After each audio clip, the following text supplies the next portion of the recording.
यो विश्ववेदवेद्यं जननजननिधिर्भङ्गिनः पायर्दृष्ट्वा पौर्वापर्याविरुद्धं वचनमनुपमं निष्कलङ्कं यदीयं तं वन्दे साधुवन्द्यं सकलगुणनिधिं ध्वस्तदोषद्विषस्तं बुद्धं वा वर्धमानं शतदलनिलयं केशवं वा शिवं वा केशवं वा शिवं वा केशवं वा शिवं वा। मेरे गुरु के चरण पड़े जहाँ धरती चंदन बन जाती, प्रजा शांति का अनुभव करती, वैर भावना मिट जाती। अपने इस नश्वर जीवन में शाश्वत सुख रस घोलेंगे, जब तक घट में श्वास रहेगी गुरुवर की जय बोलेंगे। जब तक घट में श्वास रहेगी गुरुवर की जय बोलेंगे, हम गुरुवर की जय बोल। आदि तीर्थंकर श्री आदिनाथ भगवान की, चैतन्य चमत्कारी श्री पार्श्वनाथ भगवान की, संत शिरोमणि अध्यात्म योगी सिरपुर में साक्षात विराजमान गुरुवर श्री विद्यासागर जी महाराज की, अहिंसामय विश्व धर्म की।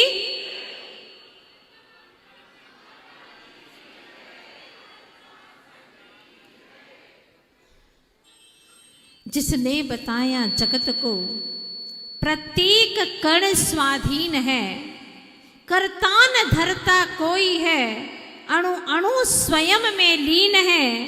आत्म बने परमात्मा, हो शांति सारे देश में।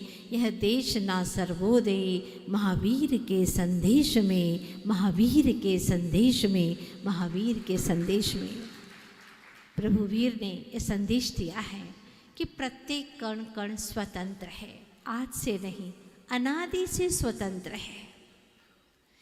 एक निश्चय से स्वतंत्रता और एक व्यवहार से स्वतंत्रता, दोनों में अंतर है। देश की स्वतंत्रता, आत्मा की स्वतंत्रता और कण कण की स्वतंत्रता, तीन प्रकार की स्वतंत्रता है। आत्मा स्वतंत्र है अनादि से, इसको किसी ने परतंत्र किया ही नहीं है। हर कण कण स्वतंत्र है, अपने आप में परिणमन हो रहा है, इसको कोई परतंत्र कर ही नहीं सकता, स्वभाव है। लेकिन जो मान्यता में पड़ा हुआ है कि मुझे किसी ने बंधन में डाला है, मुझ पर किसी ने आदेश थोपा है, मुझ पर किसी ने आज्ञा की है, मैं किसी के बंधनों में पड़ा हुआ हूँ। बस इसी भ्रम को तोड़ने के लिए कुंद कुंद स्वामी ने कहा है, अन्नोर्णम पविसंता दिंतागास मर्ण मर्णस मेलंता वियणेचम सगम सहावम न विजहंती। क्या कहते हैं कुंद कुंद स्वामी?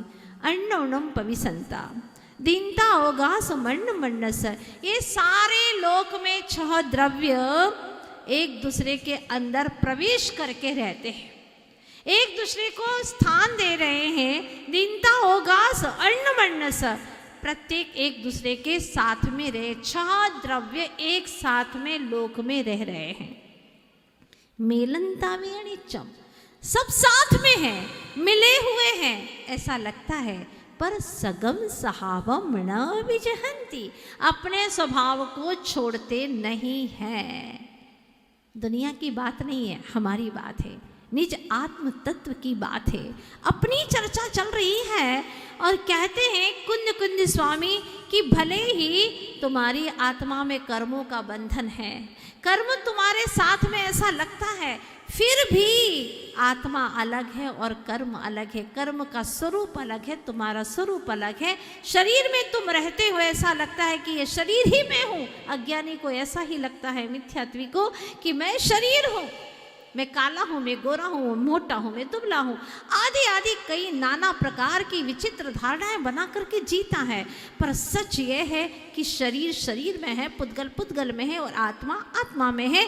पुद्गल का प्रत्येक परमाणु परमाणु में ही है, अपने आप में ही है। और तो और एक परमाणु दूसरे परमाणु रूप नहीं होता, एक द्रव्य दूसरे द्रव्य रूप नहीं होता, ये स्वतंत्रता है प्रत्येक द्रव्य की। लेकिन पर्यायों की भी अपनी अपनी स्वतंत्रता है। अद्भुत चीज ये हमारे आचार्य भगवंतों ने, तीर्थंकर भगवंतों की देशना में कहा गया है, सर्वोदयी देशना में। और मोक्ष मार्ग का प्रकाशन भी यहीं से शुरू होता है। जो अपने आप को निर्बंध स्वीकारता है तभी तो वह निर्बंध होने का पुरुषार्थ करेगा। जब आप वस्त्र खरीदते हैं तो आपको ये विश्वास होता है कि यह वस्त्र गंदा होने पर भी उसको वैसा ही स्वच्छ किया जा सकता है। अगर आपको ये विश्वास नहीं है तो फिर आप क्यों खरीदेंगे?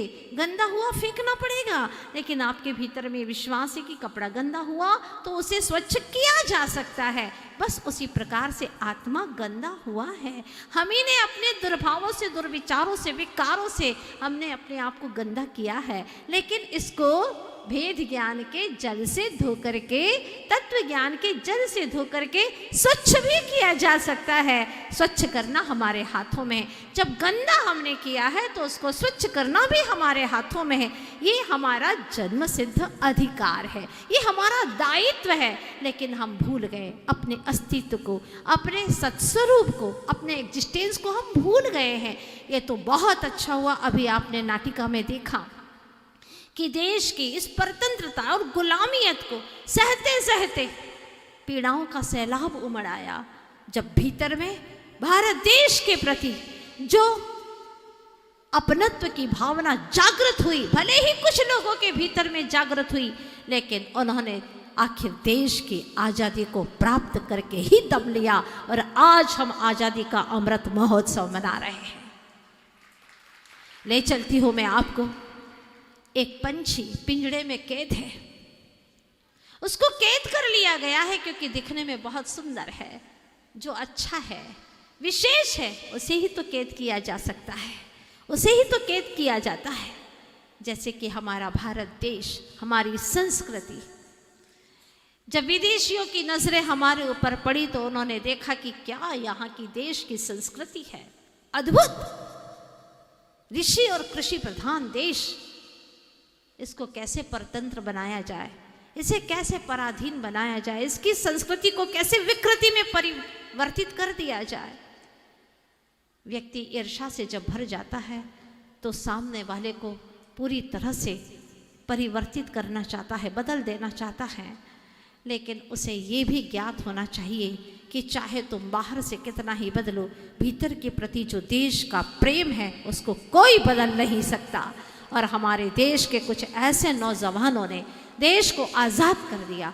आज भी वर्तमान में दुनिया में कई लोगों को हमने देखा है, लेकिन एक ऐसे भी संत है, महात्मा गांधी ने देश की आज़ादी के लिए ये देखा कि मेरे देश के लोग भूखे रहते हैं, उन्होंने थोड़ा थोड़ा भोजन करना शुरू कर दिया। मेरे देश के लोग नंगे रहते हैं, उनके पास में पूरी तरह से कपड़े ढकने के लिए, बदन ढकने के लिए कपड़े भी नहीं हैं। तब उन्होंने अपने आप के कपड़ों को भी कम कर दिया और एक छोटे से धोती में ही अपने आप को सिमट दिया। लेकिन इससे भी आगे हमारे आचार्य गुरुवर्षि विद्यासागर जी महाराज की सोच है। हमारे देश के लोग भूखे रहते हैं, कई लोग ऐसे हैं, उन्होंने एक बार ही भोजन करना शुरू कर दिया। जब उन्होंने दीक्षा ली, रसों का परित्याग कर दिया, निर्वस्त्र हो गए। ये है देश के प्रति प्रेम। और जब धीरे धीरे उन्होंने अपनी अंतरंग साधना को बढ़ाया तो देश के लिए ऐसे ऐसे कदम बढ़ाए। गुरुदेव ने, मुझे वो दिन भी याद है जब आचार्य भगवान ने कहा था कि संत कभी रात्रि को बोलते नहीं हैं, लेकिन जिस दिन देश से मांस निर्यात होना बंद हो जाएगा उस दिन रात भी होगी और मुझे ज्ञात होगा तो मैं मौन खोल करके भारत देश की जय का नारा लगाऊंगा। इंडिया नहीं, भारत बोलूं, हिंदी भाषा। देश की हमारी शिक्षा कैसी होना चाहिए, इसके लिए संस्कारित करने के लिए आचार्य भगवान ने जगह जगह प्रतिभा स्थली को आदेश दिया, आज्ञा दी, प्रेरणा दी। और आज आप इंदौर नगरी में भी देख रहे हैं किस तरह से प्रतिभा स्थली सुचारू रूप से चल रही है। एक दो नहीं, अभी वहाँ पूर्ण रूप से व्यवस्थित भी नहीं हो पा रही है, फिर भी कम से कम भी 300 बालिकाएं वहाँ पर अध्ययनरत है, संस्कार दे रही हैं। तो मोक्ष मार्ग का प्रकाशन भी स्वतंत्रता के उद्घोष से होता है। 15 अगस्त आज का दिन एक ऐसा पर्व है जो तात्कालिक घटना से संबंध रखने वाला है और सारे देश में यह पर्व मनाया जाता है बड़े धूमधाम के साथ में। और ये बात ध्यान रखने योग्य है कि आत्म स्वतंत्रता के लिए देश की स्वतंत्रता होना भी बेहद जरूरी है, बहुत मायना रखती है। कई ग्रंथों में हमारे आचार्य भगवंतों ने तत्कालिक जो देश थे, देश के राजा थे, उनका भी नाम उस ग्रंथ में लिखा कि ये ग्रंथ की पूर्णता या इसकी ग्रंथ की शुरुआत मैंने कब की, कौन सा यहाँ पर राजा राज्य करता था, क्यों, आखिर लिखने की क्या जरूरत थी। इसका कारण था देश की सीमाओं पर सिपाही तैनात रहते हैं देश की रक्षा करने के लिए, तभी हम स्वाधीनता से आनंद के साथ में अपना धर्म ध्यान कर पाते हैं, अन्यथा धर्म ध्यान नहीं कर पाते। इसीलिए देश की रक्षा है तो हमारी रक्षा है। इसीलिए ऋषि मनुष्यों ने कहा है उत्तम देश सुसंगति दुर्लभ। उत्तम देश किसे कहा है, जहां का राजा हर व्यक्ति को स्वतंत्रता से, स्वाधीनता से अपने धर्म को पालन करने की इजाजत देता है। और ये हमारे देश में है, क्योंकि पराधीनता में सुख नहीं है। पराधीन सपने सुख नहीं, पराधीनता में स्वप्न में भी सुख नहीं होता है, लेकिन स्वाधीनता सपने दुख नहीं। जहां स्वाधीनता है वहां स्वप्न में भी दुख नहीं होता है, ये निश्चित बात है। तो ये बात तय हो गई कुंद कुंज स्वामी के लेखनी के माध्यम से। जहां स्वतंत्रता का वेदन है, संवेदन है, वहां दुखों का नाम निशान भी नहीं है। लेकिन जहां पर पराधीनता का आप विचार करते वहां दुखी हो जाते, मेरा बेटा आज्ञाकारी नहीं है, शरीर मेरा स्वस्थ नहीं है, पड़ोसी अच्छा नहीं है, इस तरह के विचार आपको दुखी कर लेते हैं। निश्चित रूप से उद्विग्न आपको कर देते हैं जब आपके अंदर ये विचार आते हैं कि ये अच्छा नहीं है, ये अच्छा नहीं है।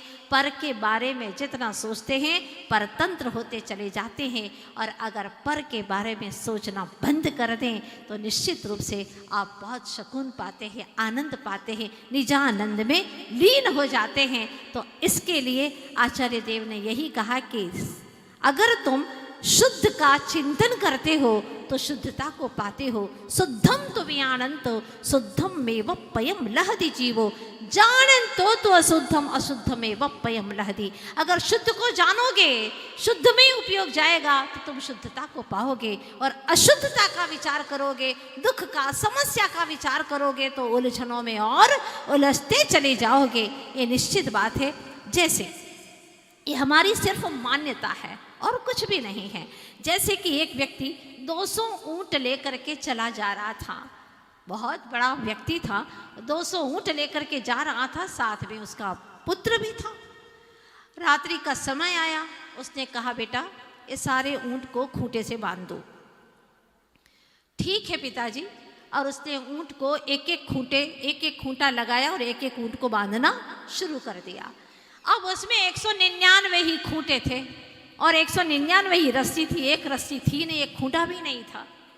गिनती में गलती हो गई थी। अब उसने कहा पिताश्री क्या करूं, 199 ऊंट को तो खूंटे से बांध दिया, वो तो बैठ गए, लेकिन एक ऊंट का क्या करूं। पिता ने कहा, पिता था, अनुभवी था, उसने कहा बेटा वही कर जो सबके लिए किया है। क्या करूं पिताजी, वही ना, जैसे सबको बांधा है वैसे बांध, लेकिन बांधू कैसे, खूंटा भी नहीं है, रस्सी भी नहीं है। अरे सिर्फ एक्टिंग करना है तुझे। हाँ, और उसने ऐसे ऐसे एक्टिंग की, खूंटा गाड़ने की। ऊँट देख रहा है कि हाँ गाढ़ा जा रहा है, मेरे लिए भी काम हो रहा है, और फिर ऐसे ऐसे किया, क्रियाएं की। वो समझ गया कि मुझे भी अब बांध दिया गया। वो भी जैसे 199 ऊँट बैठे थे वैसे वो भी बैठ गया। प्रातःकाल हुआ, उजाला हुआ, और सेठ ने अब आगे बढ़ने के लिए एक खूंटे को खोला, एक खूंटे को जो गाढ़ा हुआ था उसको निकाला, रस्सी निकाली, और सारे जैसी रस्सी छोड़ते और खूंटा निकालते एक एक ऊँट चलता बनता, एक एक ऊँट चलता बनता। अब उसको क्या करें, करे तो क्या करे। उसने कहा पिताजी ये ऊँट तो खड़ा ही नहीं हो रहा है, 199 तो चल दिए लेकिन ये तो बस बैठा ही है। पिता ने कहा अरे बेटा उसको भी खोल। खोलूं क्या पिताजी, बंधा ही नहीं है तो खोलूं क्या, कैसे खोलूं। पिता ने कहा जिस तरीके से बांधा था बेटा उसी तरीके से उसको खोल दे, बस। समझ गया बेटा। और उसने जा करके ऐसे ऐसे किया जैसे सबके लिए किया था, वही तरीका अपनाया। ऊँट ने समझा कि अब मेरा भी बंधन खुल चुका है, खड़ा हुआ और चलता बना। बात समझने की है, ये बात किसी ऊँट की ही नहीं है, ये झूठ की भी बात है। हमने झूठ में भ्रम पाल करके रखा है कि मैं फंसा हुआ हूँ, मैं किसी वजह से दुखी हो रहा हूँ, मैं परतंत्र हूँ, पराधीन हूँ, मैं तो गृहस्थी हूँ, संसारी हूँ, ये हूँ वो हूँ, तरह तरह की मान्यता बना करके रखी है। आचार्य कहते हैं चाहे तुम ऊपर से कुछ भी कहते रहो, सच तो यह तुम सब एक आत्मा हो और भगवान जैसी ही एक आत्मा हो, वैसा अस्तित्व लिए हो, वैसे ही गुणों की शक्ति है तुम्हारे पास में, पर शक्ति का व्यक्तिकरण हो नहीं पा रहा है। जैसे उदाहरण दिया उन्होंने, जैसे को श्वान पर्यो कांच के महल में है, ठोरे ठोरे श्वान देख भूस भूस मर्यो है। वानर जो मुट्ठी बांध पर्यो है पराए वश, कुएं में निहारी सिंह आप कूद पर्यो है। तैसे ही अनादि से मिथ्यात्व भाव मानवश, अपनो स्वभाव भूली जगत में फिरियो है, अपनो स्वभाव भूली जगत में फिरियो है। क्या बात कहते हैं। जैसे कोई श्वान कांच के महल में पहुंच गया, कांच के टुकड़ों टुकड़ों में एक एक कुत्ता दिखाई दे रहा है, और वो सोचता है अरे यहाँ तो इतने सारे कुत्ते। और कुत्ता कुत्ते को देख करके क्या करता है, भुगता है। हाँ, अगर एक साधर्मी दूसरे साधर्मी को देख करके चिल्लाए, ईर्ष्या करे, द्वेष करे, विवाद करे, किस योनि में क्या किस दशा को प्राप्त होगा आप लोग सोचिएगा। जैसे कोई श्वान पर्यो कांच के महल में है, कांच के महल में जाकर के टुकड़े टुकड़े में कुत्तों को देखता है, भोंकता है, तो वो सिर्फ अकेला ही नहीं भोंकता, सारे कांच के अंदर देखने वाले कुत्ते भी भौंक रहे, और तेजी से भौंकता है और भौंकता है, और आवाजें आती हैं, टकराती हैं आवाजें, और अंत तो गतवा भौंक भौंक करके मर जाता है भूखा प्यासा। जैसे कोई श्वान पर्यो कांच के महल में है, ठोर ठोर श्वान देख भूस भूस मर्यो है। वानर जो मुट्ठी बांध पर्यो है पराए वश, जैसे बंदर भूखा था, देखा उसने एक मटकी के अंदर चने रखे हुए हैं, और उसने मटकी के अंदर हाथ डाल दिया। मटकी का मुंह बहुत छोटा सा था, सुरई बहुत छोटा सा मुंह था। उसने हाथ तो डाल दिया क्योंकि डालते वक्त तो सीधा गया, लेकिन जब चने पकड़े तो मुट्ठी बंद गई। अब निकाले तो कैसे निकाले, निकल ही नहीं रहा। बहुत कोशिश की, नहीं निकल रहा है, पूरा मटका हाथ में आ रहा है लेकिन चने नहीं निकल रहे हैं। भूखा है, वो सोचता है मुझे किसी ने बांध दिया अंदर में, कोई भूत प्रेत है जिसने मुझे जकड़ लिया है। वानर जो मुट्ठी बांध पर्यो है पराए वश, कुएं में निहारी सिंह खुद आप कूद पर्यो है। जैसे सिंह ने देखा कुएं के वहां पर एक बहुत बड़ी बावड़ी थी, और उसने देखा, क्या देखा, परछाई दिखी पानी के अंदर। ओ, मेरे जैसा ही एक सिंह और है इसके अंदर। उसने दहाड़ना शुरू किया, अंदर से भी दहाड़ आई। सोचा अरे ये भी मेरे जैसा बहुत भयानक खूंखार है। हाँ, और आवाज़ लगाई और आवाज़ आई। फिर तो उसने सोचा कि नीचे वाला मैं भी कम नहीं हूँ, हाँ ये दहाड़ रहा है तो मैं भी इसके सामने कम नहीं हूँ। छलांग लगाई और कुएं में गिर पड़ा।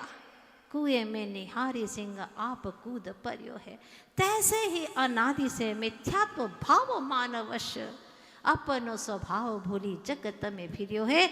ऐसे ही अनंत अनंत काल व्यतीत हो गया है, अनादि से आज तक अंत नहीं हुआ इस परिभ्रमण का, और ये जीव अपना स्वभाव भूल करके संसार में भटक रहा है।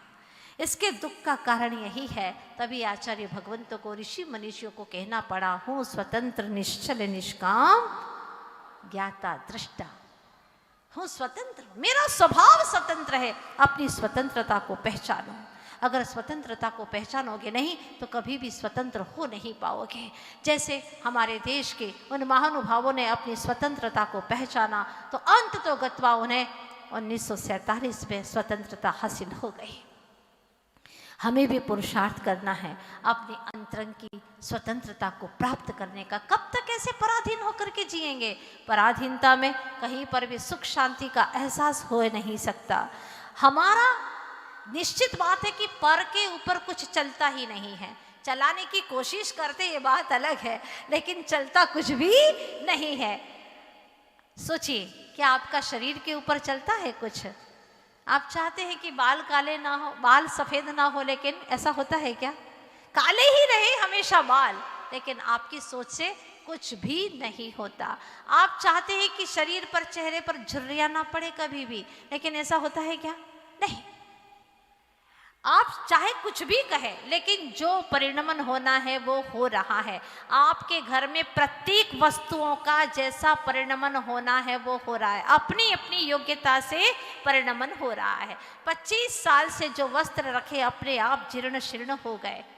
खोली नहीं थी संदूक, जीर्ण शीर्ण हो गए, निकाले तो पूरे झर गए। क्यों? किसने किया इन्हें ऐसा? प्रत्येक वस्तु का अपना अपना स्वतंत्र परिणमन है। फिर भी यह जीव पर का दास बनना चाहता है, इंद्रियों का गुलाम बनना चाहता है। इसीलिए आचार्य कहते हैं कि इंद्रियों के गुलाम मत बनो, इंद्रियों को अपना गुलाम बनाओ, अपने अस्तित्व को जगाओ।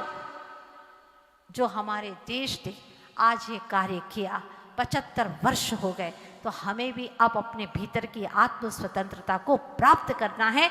लक्ष्य बनाओ अपना कि अब मुझे भी पराधीन होकर के नहीं रहना है। आचार्य भगवान जब विद्याधर के रूप में थे और उनके नगर में 15 अगस्त को वह विद्याधर विद्यार्थी के रूप में थे और ध्वज फहराने के लिए स्कूल में गए थे। सब प्रतीक्षा कर रहे थे कि अब ध्वज फहराने वाला है, लेकिन क्या हुआ? मारुति भी बैठे थे, वो भी थे। गांठ लगी ऐसी कि वह ध्वज फहराया ही नहीं। गांठ खुले तो ध्वज फहराए, और ध्वज फहराए तो पुष्प की वृष्टि हो। कुछ भी नहीं हुआ। आखिरकार व्यक्ति को ऊपर चढ़ाना पड़ा और गांठ को खोलना पड़ा।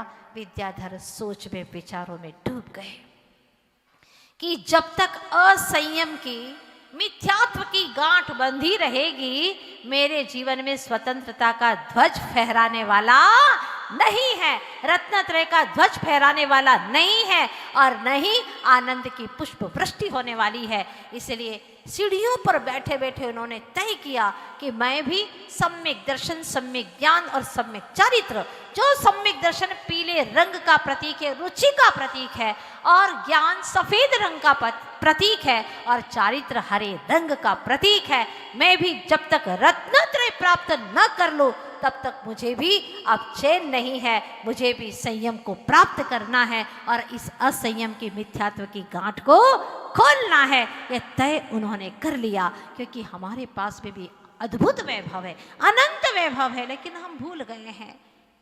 व्यर्थ की सोच में अपने वैभव को भूल गए हैं। भारत के पास में जो वैभव है वो अद्भुत वैभव है, आध्यात्मिक वैभव है, जो अन्य किसी देश के पास में नहीं है। क्योंकि हमारे देश के अंदर ऐसा ऐसा इतिहास है। आप लोगों ने कभी सोचा हो अपने देश के इतिहास के बारे में?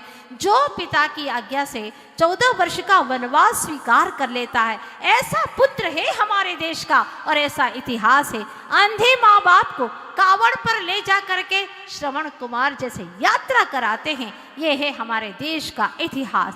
भरत ने राम के वनवास जाने पर स्वयं कुटिया में रहना पसंद कर लिया, लेकिन उन्होंने वह महलों में रहना स्वीकार नहीं किया। यह है भ्रातृ प्रेम का एक बहुत बड़ा उदाहरण हमारे देश का इतिहास। तो पन्ना धाय ने अपने बेटे को देश के लिए समर्पित कर दिया। यह है हमारा अमर इतिहास भारत देश का। और मेरे पिता को सर न झुकाना पड़े, इसके लिए ब्राह्मी और सुंदरी ने आज जीवन के लिए व्रत ग्रहण कर लिया। यह है हमारे देश की बेटियों का इतिहास। आपने महाराणा प्रताप के बारे में सुना होगा, वो राणा जिन्होंने घास की रोटी खाना स्वीकार कर लिया, लेकिन औरों के सामने हाथ फैलाना स्वीकार नहीं किया। यह है हमारा भारत देश का इतिहास। और फिर हम बड़े गौरव से कहते हैं शब्दों में, हम सब उस देश के वासी हैं जिस देश में, हाँ हम कहते हैं लेकिन हम अपने इतिहास को नहीं देखते।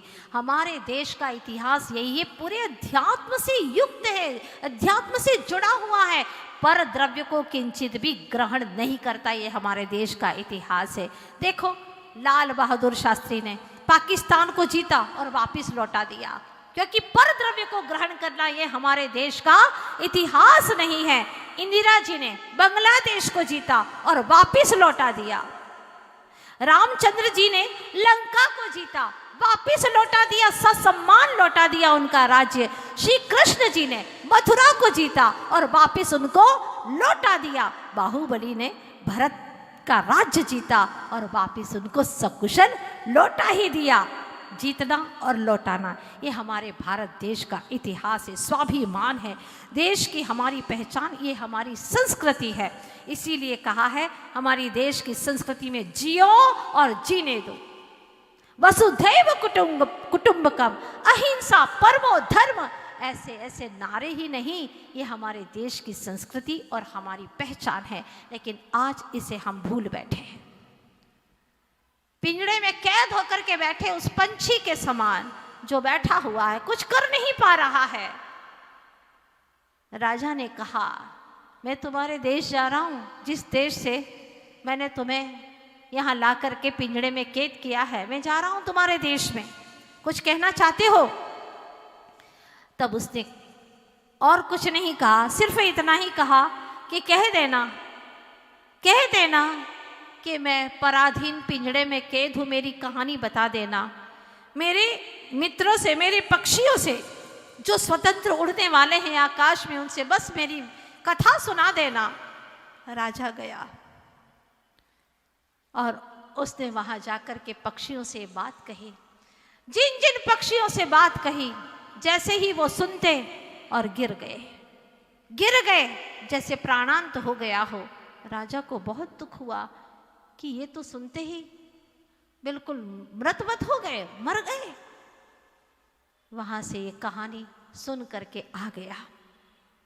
हमारे देश की भी यही स्थिति है आज।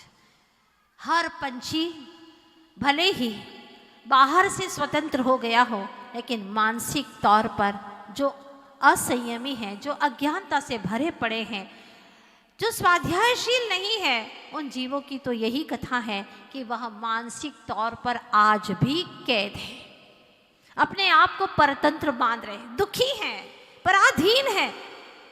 और देश की भी स्थिति यही है। भले ही देश आजाद हुआ है, लेकिन आज पाश्चात्य विकृतियों को अंधाधुंध अनुकरण कर रहे हैं, उसी को अपने जीवन में ला रहे हैं। मेड इन चाइना, जापान, बस उसी को पसंद कर रहे हैं। वहीं की भाषा, वहीं के वस्त्र, सब वही पसंद करते, वैसी चाल ढाल। क्या होगा? खाली हम नाम से भारतीय है, लेकिन हमारी पूरी जिंदगी का जो स्तर है वो तो वैसा ही चल रहा है। तो आज सच में ये भी कहने में आता है, कहना होगा कि वतन की जो हालत बताने लगेंगे तो पत्थर भी आंसू बहाने लगेंगे। कहाँ भीड़ में खो गई आदमियत, जिसे ढूंढने में जमाने लगेंगे, जिसे ढूंढने में जमाने लगेंगे। इंसानियत खो चुकी है, अहिंसा खत्म हो चुकी है, दिखाई नहीं देती है इंसान के जीवन में। बस वही है कुछ चंद लोगों के जीवन में, ऋषि मनीषियों के जीवन में, अथवा कोई ज्ञानी है, दयालु है, करुणा रसधार जिसके भीतर में बहती है वहां पर दिखाई देती है, अन्यथा यह नदारद होती चली जा रही है। जितने दिनों दिन आप बाहर में तरक्की मान रहे हैं उतने ही भीतर में, बाहर में विकास और भीतर में विनाश हो रहा है। आज स्थिति ही ये दिखाई दे रही है, आदमी मजबूर होता जा रहा है, क्या अजब दस्तूर ढोता जा रहा है, चांद तारों के बहुत नजदीक है पर आदमी से दूर होता जा रहा है, आदमी से दूर होता जा रहा है। घर में 4 लोग बैठे हैं, चारों अपने आप में बैठे हैं, मोबाइल लिए हैं हाथ में, किसी से कोई बोलचाल नहीं होती है। आपस में वो प्रेम भाव कहाँ खो गया, कहाँ गई वो हमारी संस्कृति।